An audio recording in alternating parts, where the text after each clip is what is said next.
کتنی بڑی بات ارشاد فرمائی، فرمایا لا تقنطوا من رحمت اللہ، تم نے میری رحمت سے نا امید نہیں ہونا۔ اللہ کی رحمت سے نا مالک کیا ملے گا؟ فرمایا ان اللہ یغفر الذنوب جمیعا، اللہ سارے گناہ معاف فرما دے گا۔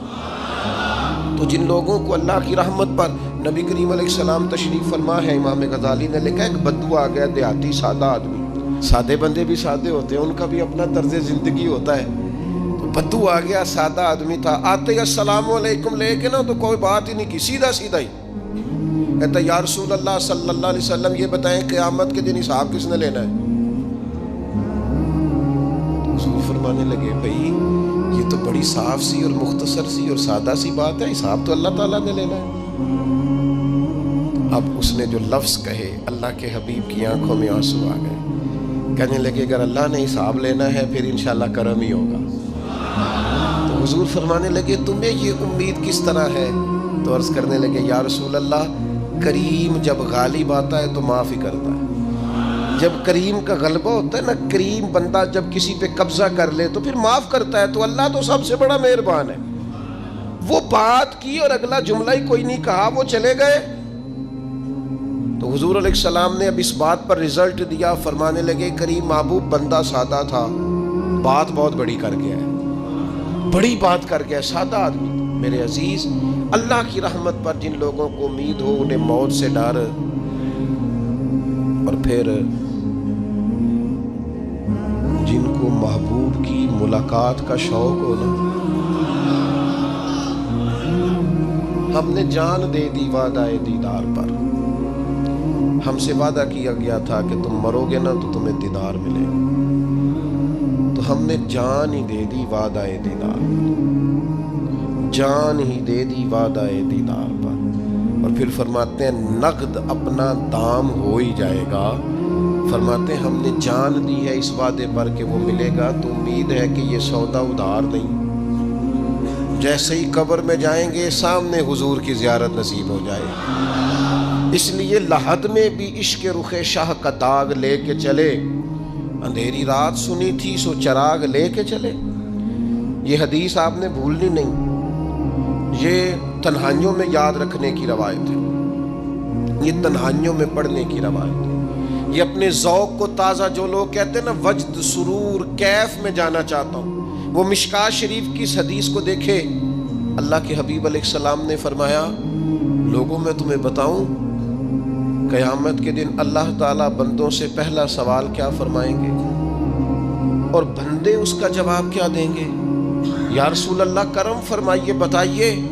تو کریم فرمانے لگے اللہ تعالیٰ قیامت کے دن بندوں سے سب سے پہلا سوال، اگرچہ بعض اور احادیث میں اور سوالات بھی آئے ہیں قیامت میں جو سب سے پہلے ہوں گے، لیکن اس حدیث میں یہ والا سوال حضور نے بیان فرمایا۔ حضور فرمانے لگے اللہ قیامت کے دن اپنے بندوں سے سب سے پہلا سوال یہ فرمائے گا کیا تم میری ملاقات کو پسند کرتے تھے؟ اوئے ہوئے ہوئے، کیا تمہارا ملنے کو جی چاہتا تھا؟ کبھی اے حقیقت منتظر نظر آ نہ لباس مجاز۔ اقبال کہتے ہیں تیرے کرم اتنے ہیں دل کرتا ہے تجھے دیکھیں، کبھی کبھی اے حقیقت منتظر نظر آ نہ لباس مجاز میں، لاکھوں سجدے تڑپ رہے ہیں میری جبین نیاز میں، تمہارا دل کرتا تھا مجھ سے ملنے کو؟ حضور فرماتے بندے عرض کریں گے مالک بڑا دل کرتا تھا۔ تو پھر اللہ فرمائیں گے یہ گفتگو کی معنویت تو دیکھو یار، اس کا حسن تو دیکھو۔ اللہ پھر پوچھیں گے کیوں دل کرتا تھا تمہارا؟ دل کرتا تھا تو کیوں کرتا تھا؟ عرض کریں گے مالک اس لیے کہ ہمیں امید تھی کہ تو معاف بھی کر دے گا، رحمت بھی فرمائے گا، اس معافی کی امید پر دل کرتا تھا تو ملے۔ حضور فرماتے ہیں پھر رب فرمائے گا مجھ پر واجب ہے، میں نے اپنے کرم سے واجب کر لیا ہے کہ آج تمہیں جنت عطا کروں گا۔ یہ جو ملاقات ہے نا، ملاقات کہ وہ ملیں گے، ان سے ملاقات ہو۔ عمر بیت گئی نا نام جپتے، عمر بیت گئی نا تذکرہ کرتے، ہم سے بھی لوگ پوچھتے ہیں کیا کمائی کی، کیا زندگی میں حاصل کیا، تو ہم کہتے ہیں شرق سے غرب تک ملک کے ایک کونے سے لے کر دوسرے کونے تک مدینے والے کی بات کی، حضور کا ذکر کیا ہے۔ نبی پاک کے میں اپنی حیاتی تو قربان تھی، وہاں ساری محمد محمد پکیندے گزر گئی ساری۔ یہ اعزاز ہے، یہ کرم ہے۔ اب کیا ہوتا ہے، گناہگار لوگ ہیں، اتنا بڑا دعویٰ تو نہیں کر سکتے، لیکن دل تو چاہتا ہے نا کہ چلو جس کا نام لیا ہے اس کی کبھی زیارت بھی ہو، کبھی ملاقات بھی ہو، کبھی نظر کرم بھی ہو۔ کسی نے اپنے محبوب سے کہا تھا کہ ذرا ایک نظر مجھ پہ بھی کیجئے، تو قریب بیٹھے ایک شخص نے کہا یار تو نے بڑا دعویٰ کیا ہے، جو محبوب ہوتے ہیں ان کو تکلیف نہیں دی جاتی، تو کہتا ہے پورا چہرہ ہی تیری طرف پھیرے۔ تو پھر اس نے اس درویش سے پوچھا کہ میں بھلا پھر کیا کروں، میرا دل تو میرا بھی کرتا ہے نا، چلو یہ تو آپ کی بات ٹھیک ہے کہ اب میں محبوب سے کہوں کہ اتنی تکلیف کرے کہ میری طرف پورا رخ پھیرے تو ٹھیک نہیں، تو پھر بتائیں میں کیا کروں؟ تو اس نے کہا ان راہوں میں کھڑا ہو جا جن راہوں کی طرف وہ کریم دیکھتا ہے۔ چلو اسی با کردار کو دیکھتے دیکھتے بیچ میں تیرے اوپر بھی نظر، مجھ پہ محشر میں نصیر ان کی نظر پڑ ہی گئی، مجھ پہ محشر میں نصیر ان کی نظر، اوئے ہوئے اللہ کرے آپ کو بھی وہ لطف آئے جو مجھے آ رہا۔ کہتے مجھ پہ محشر میں نصیر ان کی نظر، یہ انتہائی عاجزی ہے کہنے والے کی۔ اس نے بالکل اپنے آپ کو ختم کر کے کہا کہ میں قابل تو نہیں تھا، اور میں پھر تکلیف دیتا کہ میری طرف دیکھیں، اسپیشل میرے لیے وقت نکالیں۔ پر کرم یہ ہوا کہ مجھ پہ محشر میں نصیر ان کی نظر پڑ ہی گئی۔ کہنے والے اسے کہتے ہیں خدا کا کرنا،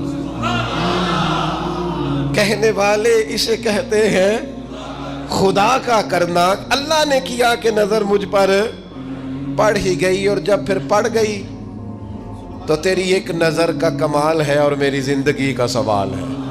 بس جب پڑ گئی تو سو پھر پڑ گئی۔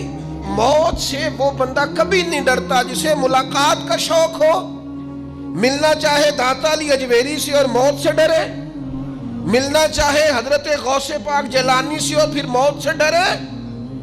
زندگی گزری ہو علی علی کرتے پھر موت سے ڈرے، عمر بھر سیدنا عثمان غنی کی سخاوت کی بات کی ہو اور پھر جنت میں جا کے ان سے ملنے کا شوق پیدا نہ کرے، ساری زندگی سیدنا فاروق کا عدل بیان کیا ہو، ساری زندگی ان کے انصاف کا تذکرہ کیا ہو، پوری امت کو بتایا ہو کہ اگر جینا چاہتے ہو تو عمر کے رستوں پر چلو، اور پھر یہ موت سے ڈرے اور مر کے جناب فاروق اعظم کی زیارت کو پسند نہ کرے۔ جسے صدیق کی وفائیں یاد ہو، جنہیں جناب ابو بکر صدیق کا عشق یاد ہو، وہ پھر ان کی زیارت نہ کرنا چاہے اور ساری عمر حضور کی نعت پڑھی ہو۔ مانا نہیں آتا تھا پھر بھی کہا بلغ العلا بکمالہ کشف الدجا بجمالہ حسنت جمیع خصالہ صلو علیہ والہ سے نہیں ترجمہ آتا تھا، پر جب بھی کو پڑھتا تھا یہ بھی جھومتا تھا مولا یا صلی وسلم دائماً۔ میں آپ کو بتاتا ہوں توتلا آدمی، توتلا اور دیوانہ مجذوب بیچارہ، سمجھ نہیں، توتلا بولنا بھی ٹھیک نہیں آتا۔ مجھے نماز کا سلام پھرا تو وہ جلدی آ گئے، وہ ایک مجذوب آدمی تھے، سادے تھے، تو سلام لی تو کہنے لگے میں گل کرنی سی، تو میں نے ان سے کہا کہ تھوڑی دیر کے بعد ملتے ہیں۔ سادہ آدمی ہے، اللہ مجھے معاف کرے، میں کوئی نقل تو نہیں ان کی اتار سکتا، اس زبان کو ہم توتلی نہیں کہتے، ہم اس زبان کو بلالی زبان کہتے ہیں۔ یہ بڑی خوبصورت زبان ہوتی ہے، یہ جو توتلے لب و لہجے ہوتے ہیں نا، وہ جب بچہ پوری طور پہ اماں نہیں کہہ سکتا، توتلا ہوتا ہے تو کوئی مزہ آتا ہے اماں کو اماں کہلوانے میں۔ جب وہ پوری طور پر باپ کو بابا نہیں کہہ سکتا اور توتلا ہوتا ہے تو کوئی مزہ آتا ہے کہنے میں۔ وہ جب دادی نانی دادا کہتا ہے تو دادے کا دل کرتا ہے یہ 100 بار کہے، چونکہ اسے کہنا نہیں نہ آتا، لیکن اس توتلاہٹ میں جو اس کو لطف آتا ہے۔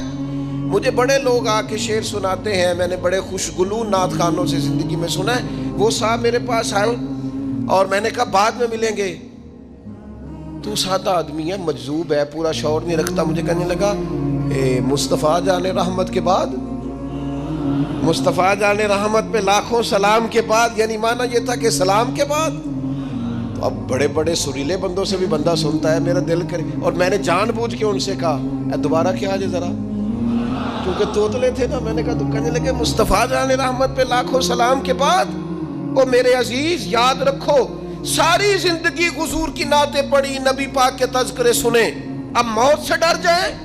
حالانکہ موت تو ایک پل ہے، پل سے گزریں گے تو سامنے اللہ کا دیدار بھی ہوگا، مدینے والے کی زیارت بھی نصیب ہوگی.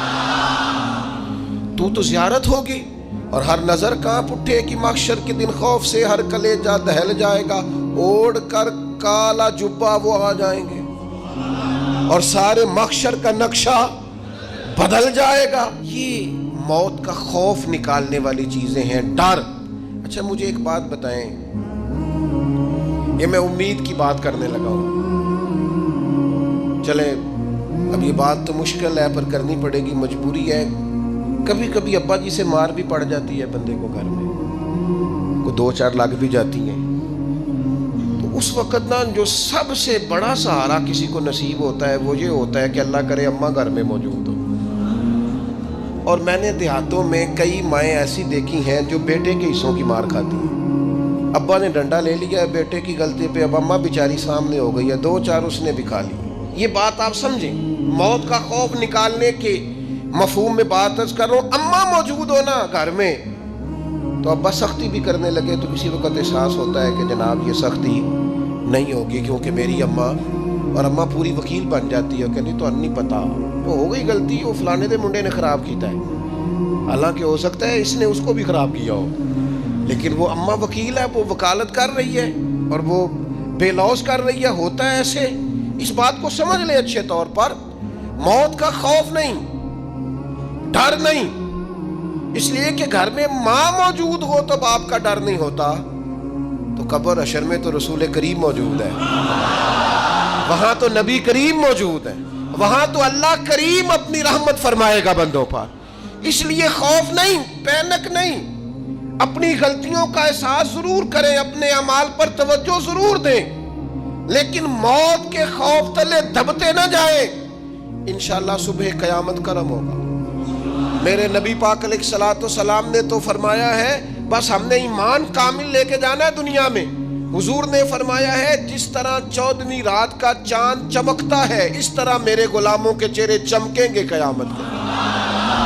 اللہ کے رسول صلی اللہ علیہ وسلم فرماتے ہیں جسم کے جن جن حصوں پر وضو کا پانی لگتا رہا وہ قیامت میں چمکیں گے.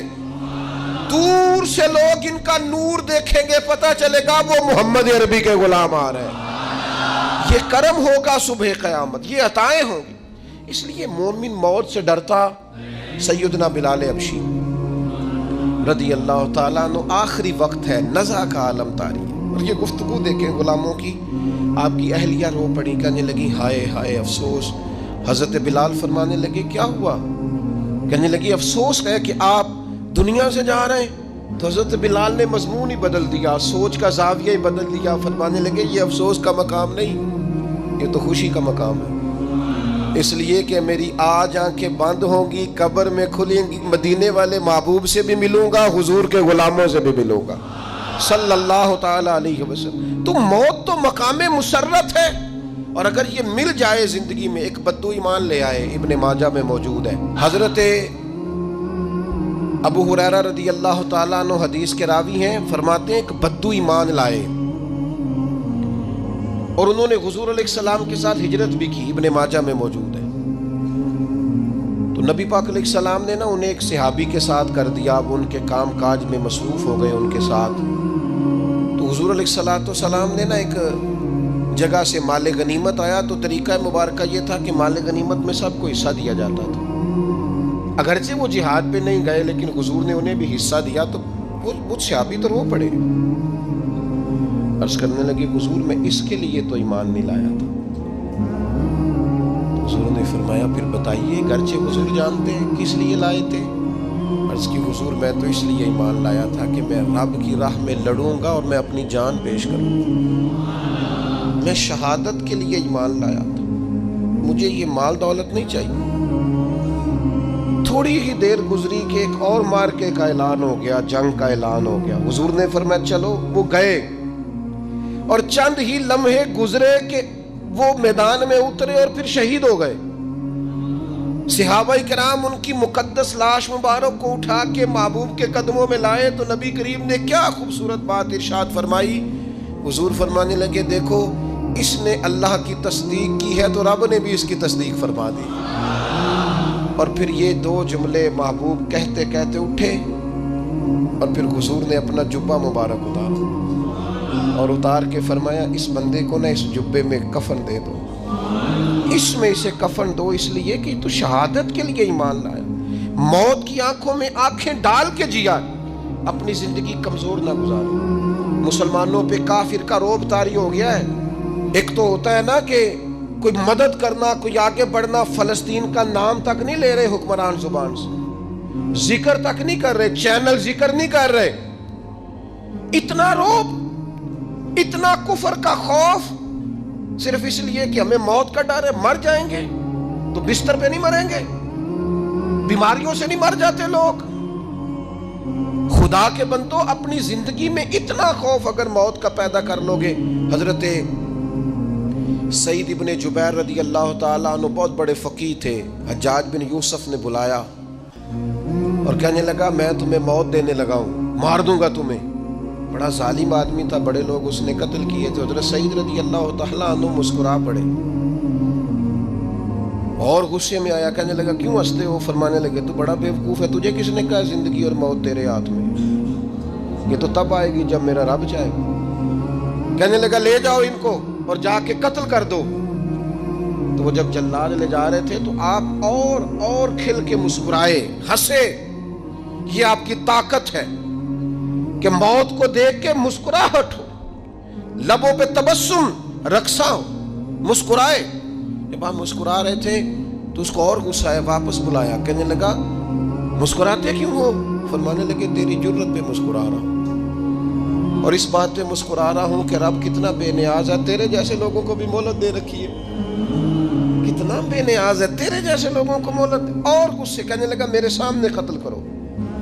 حضرت سعید ابن جبیر رضی اللہ تعالیٰ عنہ نے منہ کعبے کی طرف کر کے پڑھنا شروع کیا, انی وجہت وجہی للذی فطر السماوات والارض حنیفا وما انا من المشرکین.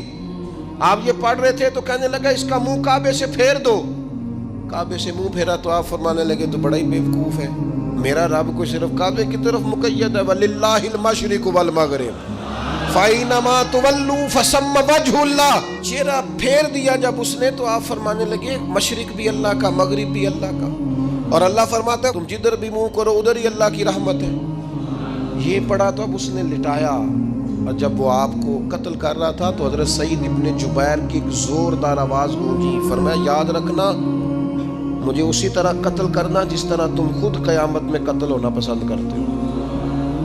میرا آخرت پر یقین کامل ہے, محشر میں عدالت لگے گی, میں تمہیں قتل کروں گا میں. حضرت سعید ابن جبیر کی وہ جرت تھی کہ دربار سارا لرز گیا حجاج کا. حضرت سعید ابن جبیر رضی اللہ تعالیٰ عنہ کہنے لگے اللہ اسے میرے بعد کسی پر مسلط نہ کرنا, میرا قتل آخری ہو, میرے بعد نہ ہو. ڈر گئے لوگ, سہم گئے. اور وہ جو جلاد آپ کو قتل کر رہا تھا اس کے بھی ہاتھ کانپ رہے تھے. اتنی جرت, موت کا ایک منٹ کے لیے خوف نہیں. حضرت سعید ابن جبیر رضی اللہ تعالیٰ عنہ شہید ہو گئے تو اتنا خون نکلا, اتنا خون نکلا, اتنا خون نکلا, خون بند ہی نہیں ہو رہا. ایک طبیب بیٹھا تھا, ہانپتے کانپتے ڈرے ہوئے, سہمے ہوئے. حجاج کہنے لگا اسے اتنا خون؟ تو کہنے لگا بادشاہ میں نے سالوں مریض دیکھے ہیں, اس کو پتہ چل جائے نا مرنے والا ہوں وہ تو اتنا خوف میں آتا ہے, پہلے ہی اس کا سارا خون جم جاتا ہے اور سکڑ جاتا ہے اور اس کا خون جل جاتا ہے. یہ جو بندہ تم نے شہید کیا ہے نا اس میں ایک رتی برابر بھی موت کا خوف نہیں تھا, موت کے خوف سے بے نیاز تھا, اتنا خون نکلا. حضرت سعید ابن جبیر شہید ہوئے اسی دن حجاج کے پیٹ میں درد شروع ہوا, صرف 15 دن. حجاج بعد میں زندہ رہا 15 دن اور ساری رات تڑپتا تھا, کہتا تھا مجھے خواب میں آ کے پیروں سے گھسیٹتے. حضرت سعید ابن جبیر چلاتا تڑپتا 15 دنوں کے اندر. طبیبوں نے کہا تیرا جو مرض ہے یہ کوئی آسمانی عذاب ہے. میرے عزیز موت سے ڈرے نہیں بلکہ جو ظالم ہو ان کو ڈرا دیں, یہ مومن کی شان ہے. اپنی زندگی کے اندر سے موت کا خوف نکال دیں، تاکہ زندگی کے جو دن ہیں وہ جیے تو جا سکیں، وہ انسان مضبوطی سے وقت سے گزار سکے۔ حضرت علی شیر خدا رضی اللہ تعالیٰ عنہ نا وہ جیکٹ نہیں پہنتے تھے جنگی، جو کمر پہ پیچھے لوگ پہنتے تھے نا، تلوار کوئی مارے تو زخم نہ ہو۔ تو کسی نے مولا علی شیر خدا رضی اللہ تعالیٰ عنہ سے فرمایا پشت پر آپ وہ جیکٹ نہیں پہنتے لوہے کی؟ آپ فرمانے لگے پشت تو دکھانی نہیں تو کہنے لگے موت سے ڈر نہیں آتا؟ فرمایا بالکل بھی نہیں، اور فرمایا مجھے بالکل ڈر نہیں آتا کہ میں موت پر آ گروں یا موت میرے اوپر جا گرے۔